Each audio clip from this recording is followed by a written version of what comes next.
If you're a compliance professional, then Compliance Man Chooses the Target is here to help you figure out what to focus on and how within your organization. Join your host, Tim Khasanov-Batirov, the Compliance Man, for 3 minutes of condensed compliance awesomeness. Hello, everyone. This is Tom Fox, back with Tim Khasanov-Batirov for another episode of Compliance Man Chooses the Target. Today, we are going to look at some suggested daily compliance actions that Compliance Man proposes that the compliance practitioner engage in every day. So, Tim, first of all, welcome back. Thanks, Tom. It's always great pleasure to join you for our Compliance Man Chooses the Target podcast. So, Tim, what are the 3 specific matters that Compliance Man would suggest you address in the course of your compliance program on a daily basis? So, Compliance Man told me to start with communications with colleagues. Well, he says it's about trust. I mean that success of your corporate compliance program depends on whether your colleagues feel comfortable to approach without fear. You might have a pile of policies, but in the reality of any company, specifically when we talk about emerging markets, personal trust to compliance officer is essential. On practice, this allows to implement proactive rather than reactive approach when personnel approaches compliance officer with their ethical dilemmas prior to acting. Tim, as you know, in the workplace, there are multi-generations of workers. There are still a few from my parents' generation, which we call the greatest generation. I'm a part of the baby boomer generation. There's Gen Y or Generation Y. There's Gen X. There is the millennials, of which my daughter is a part of, and then there's the iGens. What does Compliance Man say about Generation Y and Generation X? Well, that's a very interesting topic, Tom. So from my personal experience, I can tell you the following. Recently, I was teaching compliance class at the summer school at the Baltic Federal University. I have noticed that for Generation Y and X, and specifically for those who were born in 1990s, methods of teaching training compliance should be different from techniques used for people of older age.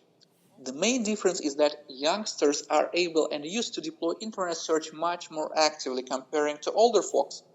In addition, Generation Y feels comfortable to self-educate themselves due to availability of gadgets using which they can Google virtually any compliance-related information. I would suggest having in mind the above mentioned in the course of preparation of compliance trainings to young personnel at your company. Tim, one of the most intriguing pieces of advice I think I've seen from Compliance Man is to keep your compliance eyes open. What does that mean? Well, I believe the biggest mistake compliance officer could make is to limit himself to a couple of areas which historically are associated with compliance department's area of responsibility, as for instance, drafting anticorruption policies, without paying attention to business processes, projects, corporate initiatives, which might also contain FCPA or any corruption risk, but needs analytical efforts from compliance officer to be spotted. It is much easier in daily routine to look solely on gifts practices, as it contains a compliance-associated #gift, than to mitigate risks integrated in business processes. Such situation, if you might remember, is depicted in one of our Issues of Compliance Man Illustrated series. The best way to manage or to overcome this # approach is a compliance risk register. Just go to the process, project, or corporate initiative whether the corruption risk might take place. Keep your compliance eyes open all the time to evolving corporate reality. Tim, the keeping your compliance eyes open, in here you suggest, or it seems to me Compliance Man suggests, that the compliance practitioner needs to be aware of risks that are perhaps seen as business risk, but may also be compliance risk. Do you suggest that, or does Compliance Man suggest that the actions you have articulated in this podcast, communications with colleagues, utilization of other training techniques, go out beyond the compliance function into the business part of the corporation, so Compliance Man can be aware of analytics and other tools to help manage risk going forward? Exactly, Tom.